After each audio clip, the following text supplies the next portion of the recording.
Hey guys, Purple Troll 56 here, and I'm going to talk to you guys about how to win games as a split pushing top laner or Trundle.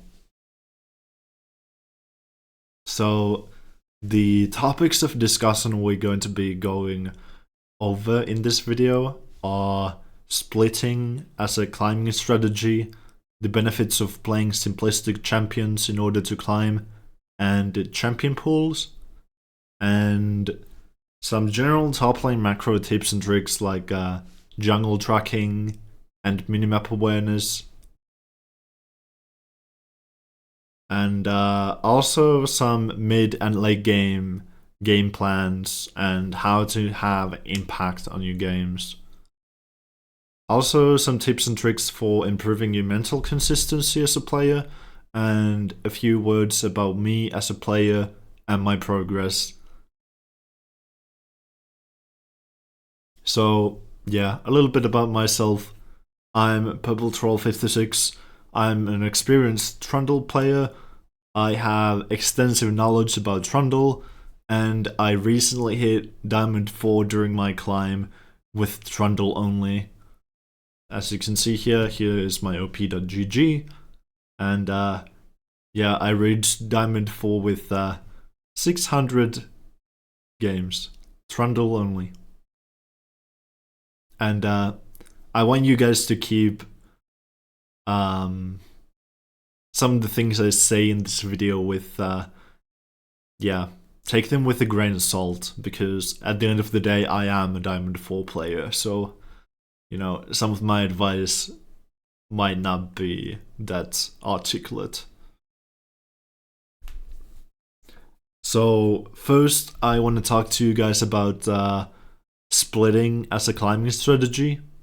And I personally believe that split pushing is one of the best ways to climb in League, because it gives you so much independency over your actions. It gives you a lot of power, but you know, as the famous saying goes, with great power comes great responsibility. So, you know, yeah, even though you can have a lot of impact in your games, it can sometimes be negative, it can sometimes be positive. The idea is that you still need to be responsible for your actions. You need to think consciously about whatever you're doing in the game. League is a game that requires a lot of conscious thinking in order for you to really progress as a player. I would say that the key is winning your good matchups and surviving the laning phase in your bad ones. So, for example, in Trundle's case, you know, some matchups that are quite bad would be Akali, Malphite, Vayne, Jax. And if you get matchups like these, you know, where you're just not really likely to win, then the best thing you can really do is just try to farm up, take defensive runes, and survive out of the laning phase so you can do what your champion does the best. In Trundle's case, that's split pushing. So you just want to get out of the laning phase and split push and get a lead that way.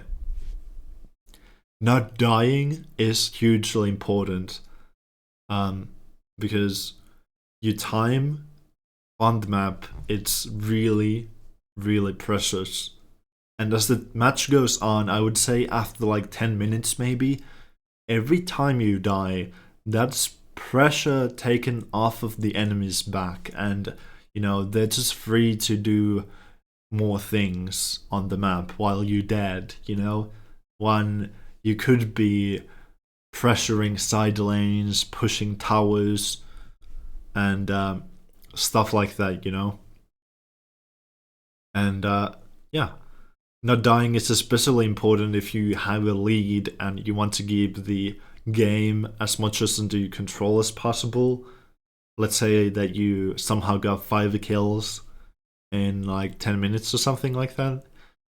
The moment you die and give that shutdown to someone. You know, when you give the shutdown gold to someone, you've basically given up your control of the game.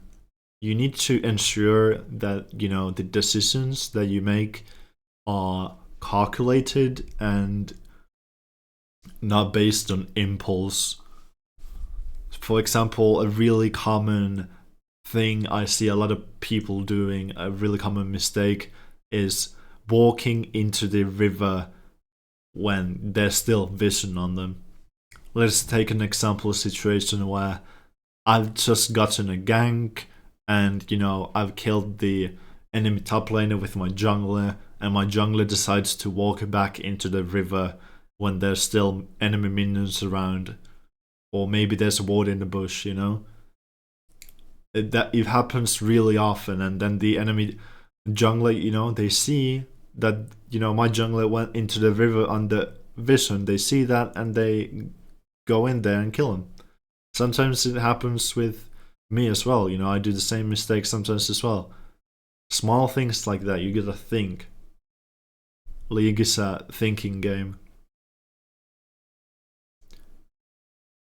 And yeah, split pushing, it's a really good way to climb as well because it emphasizes and trains your macro and map awareness. It trains you to look at the minimap because, you know, as a split pusher, you want to get those towers, right? But you can't get them if the enemy comes and kills you.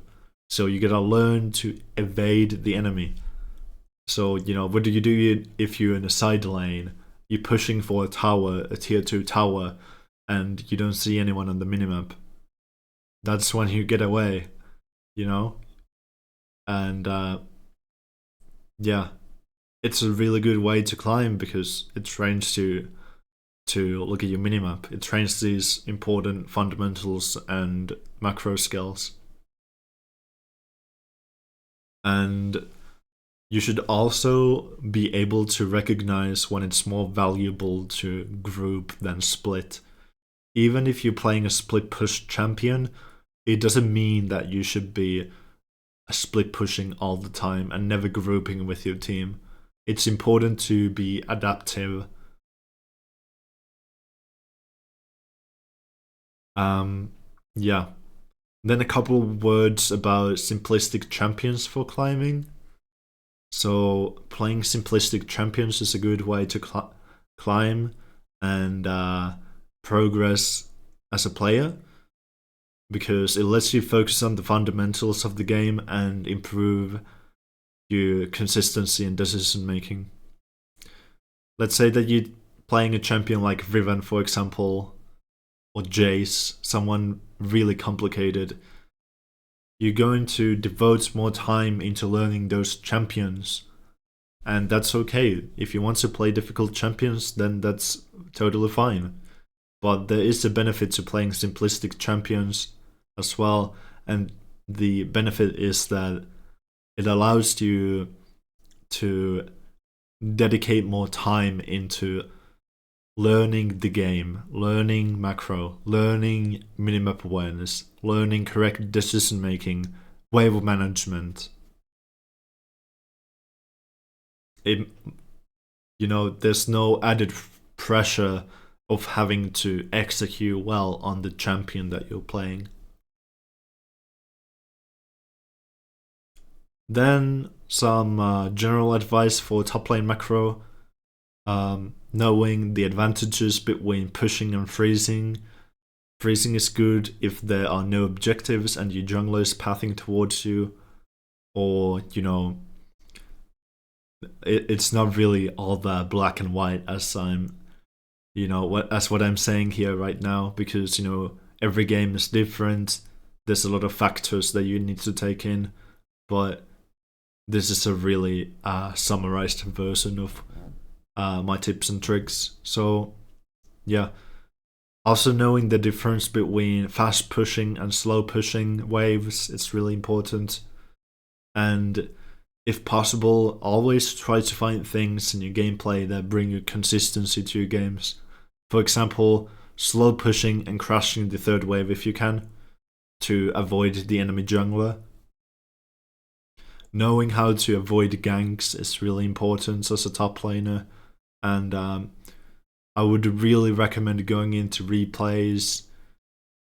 Go into replays of your games where you lost and look at the early game, look at your waves, look replays of higher rated players and how they manage their waves. Compare yourself to them and, try to replicate what they do and think about why they do what they do, with their waves. Like here in these two pictures, there's a couple of good examples. Like here in the bottom one, I've just crashed the wave and I'm backing off to recall because this is really early into the game. I'm level 3 and the Mundo is level 2. So there is a risk, there is a chance here that if I stayed any longer than this, the enemy jungler could be coming for me. And that's why jungle tracking is important too, knowing which side the enemy jungler started on. If you are a strong early game champion, you should try invading and placing wards in the enemy jungle as well, like placing a ward at the buff, for example. It allows you to be more prepared for when they might gank you. And if the enemy jungler, if they start topside, then it means that they're going to go bottom and they're most likely going to gank there first. So things like that, gotta think. And you should always be looking at the minimap and constantly thinking where you should be and where you shouldn't. It's really important to understand when you are the win condition and when someone else is on your team. Let's say that you have a really fed ADC. If you have a ridiculously fed ADC, then it's probably more worth it for you to build tankier items and peel for them, rather than, going to the side lane and just pushing waves when all the towers are taken and there's nothing to be left done on the map. That's another kind of a thing, like if you have a situation in the game where all the towers have been taken, tier 1s and tier 2s, then you should basically just put more emphasis on grouping, because tier 3s are really difficult to take. And if your team is winning at that point, you should more just be looking to maybe get Baron and grouping rather than trying to take the tier 3 towers and potentially risking death. Another thing you should do would be to always think about your game plan even before the game has started. You should think about the game plan in the champion select screen, in the loading screen. You can see the enemy summoners in the loading screen. Think, like, is invading possible? Do they have a weak early game jungler and the top lane? What about their mid lane? Is it possible that they might have a roaming support? Things like that you need to think, and thinking even before the game starts improves your chances of winning. And then some mid and late game plan things and how to have impact on your games. So if you're facing a rough matchup, you should probably just take defensive runes and try to survive the laning phase so that you can split. And that's what I talked about earlier. Like, if you are in a bad matchup, you just need to accept that you cannot carry every game, and sometimes it's better to remain patient and take minimal losses rather than taking a lot of losses. So minimizing your losses, that's what losing matchups are all about, really. And this is something I talked about earlier too, but if you have a teammate that's fed on your team, then you should try to build tanky items and frontline to peel for them. Another important thing is to take it to a habit to press tab very often to look at objective timers like Dragon and Baron. It's a good idea to push the opposite side lane past the river and recall to group with your team for the third dragon. The first two dragons don't really mean anything, and one rule that you could go by is staying top lane and then rotating to bottom at 20 minutes to try to help your team get the Baron. Because the first Baron spawns at 20 minutes, so if your team is ahead at that point and you in bot lane, you're already pressuring the enemy team, to make a decision. They have to come for you, or then, they'll have to worry about your team taking Baron. So, split pushing is all about making the enemy team make choices. Sometimes it's really important to understand the pressure that you're bringing with split pushing. Like, what I like to do sometimes with Trundle is that I go into a bush and then I intentionally show on the map, and if there's a team fight happening, if there's like a little bit of a tense situation in the mid lane, for example, both teams are there and I'm in the side lane. If I show myself, the enemy team starts to panic a little bit. They start to think like, "Oh shit, there's this Trundle at our base. We should go stop him." And at the same time, my team, if they notice that the enemy team is distracted by me, then chances are that they'll be more confident and they'll probably be able to win too. It doesn't always happen, but that's something you can think about too. And another thing is that it's really important to play conservatively and not greed. So I would say that dying for towers is never worth it. Yeah, you get the gold. You get more gold than the enemy team does from killing you if you don't have a bounty, but when you think about the big picture, then you're still going to be dying, and you're still going to be waiting to respawn in mid and late game. If you get even like a 30 to 40 second respawn timer, that could be enough for the enemy team to turn the game. So I would say that it's more important to play conservatively and patiently. It's important to, of course, balance this. Like, you can be more aggressive the more information you absorb from the minimap, from pressing tab, looking at who's fed, who's not, who should you look out for, who can you kill, things like that. The more information you have, the more you can afford to play aggressively. Because, if you play too safely, then you're not putting your lead into enough use, and you're not going to push your lead enough, and then you're just not going to do anything with all the items and the money you got. So yeah.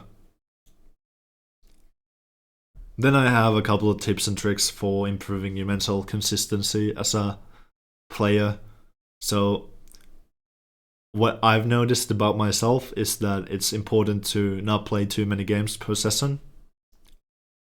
Yeah, you can quickly turn into a spiral where you're just feeling really negative and really hopeless, especially if you're losing a lot of games, and it can make you try less, and then that when you're going to go and grind out games, it's going to make you lose more games than if you just quit and called it a day and played some other time. It's important to not autopilot And if you find yourself autopiloting and not giving you entire focus to the game, you should stop playing. Because not stopping, it only slows you climb, and the progress you could have done in a day will be done in several days instead. So it's not really any use climbing or trying to climb if you're just grinding out games without thinking. You need thought and conscious thinking in order to climb. You need to give every game your entire focus. You can't afford to just, grind out games and autopilot, because you're never going to climb that way if you're playing at your own level. Using mute all is really good. There's also a setting in the game if you press escape during a match. I believe it's in the interface tab. Yeah. It's in the interface tab. If you press escape during a game and you go into the interface tab, then you can change your chat visibility. And I have that set to party only, so I can only see pings of my own team, but I cannot see any chat in the game. And if someone is spam pinging, I just mute them too. Like if they're doing obnoxious pinging, or if I feel like their pinging is not worth my attention. It's a really good way to get rid of all the distractions that you might have in the game and focus on the gameplay. I really recommend muting all every game, or not muting all, but having pings on and chat off. That's what I recommend. Also, if you lose a game because everyone on your team went 0-11 or something like that, it's really important to not get discouraged, because if you can be the positive, consistent factor in your games every time you play, then you are pretty much guaranteed to climb. Another thing is that you shouldn't fall into the mindset of having to 1v9 in order to climb. You just need to be more useful to your team than your lane opponent.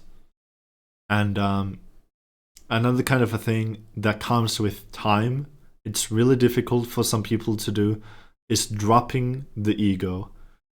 Stop trying to think that you might somehow be better than the other people playing on your team. Stop comparing yourself to others and try to see the other people on your team as the same way as you see yourself. That's just other players trying to win. And maybe if someone's playing poorly, they're having a bad day. It could be you someday. So try to have a little bit of empathy. And if you can get rid of that really negative ego that you might have, it's really going to improve you as a player, and you'll see the results really quickly. Getting there is the hard part. But yeah, as a summary, climbing in League is not a sprint, it's a marathon, and some games are lost no matter what you do. It's just a part of how it works, and some games you win, some games you lose, some games you lose that went to your fault. And a good saying for this is that if you can grind out games and consistently not be the reason why your team lost, then you are going to climb. If you can keep a positive and a balanced mental throughout your games while putting everything you've learned into use, you will climb. Climbing requires you to put in games. Knowing things in theory is not enough. It doesn't matter if you watched hundreds of videos about macro and wave management. If you don't know how to do it in the game, in practice, then it doesn't mean anything. You need to put in the games. You need to have discipline and consistency in order to climb. Making goals for yourself is a good way of achieving this. You shouldn't compare yourself to others. Don't compare yourself to teammates. Don't compare yourself to the enemy. Stop thinking about what your teammates could have done differently. Start thinking what you could have done differently. Because you are the difference maker. You are the thing in the team that is going to win the game. That's how you should think. Okay, now I might have worded that a little bit weirdly because sometimes you might have a win condition on your team that is not you, and then you should play according to them. But maintaining a positive mindset like that is really important. Think about some good things that your teammates did. Think about things that you did well, things that you could improve at. And lastly, watching replays of your games is really important. If you lose a game, think what you could have done differently. And, after you played a couple of games, drink water or do something that will get your mind off of the game, like go for a walk, have a little nap maybe. Do something that gets your mind off of the game. Yeah, it really helps. Taking breaks between games is a big thing. But yeah, those were my tips and tricks for climbing as a top laner. This was a really summarized version, in my opinion, and I think I will be making more content like this, where I'll be sharing my thoughts and experiences about the game and climbing. But yeah, and I will be continuing the documentation of my own climb as Trundle. Right now I'm in Diamond 4, and yeah, I'll have to see where I'm gonna end up in. But yeah, thanks for having me. I hope you guys maybe learned something, maybe you realized something through this video. And yeah, see you in the next video.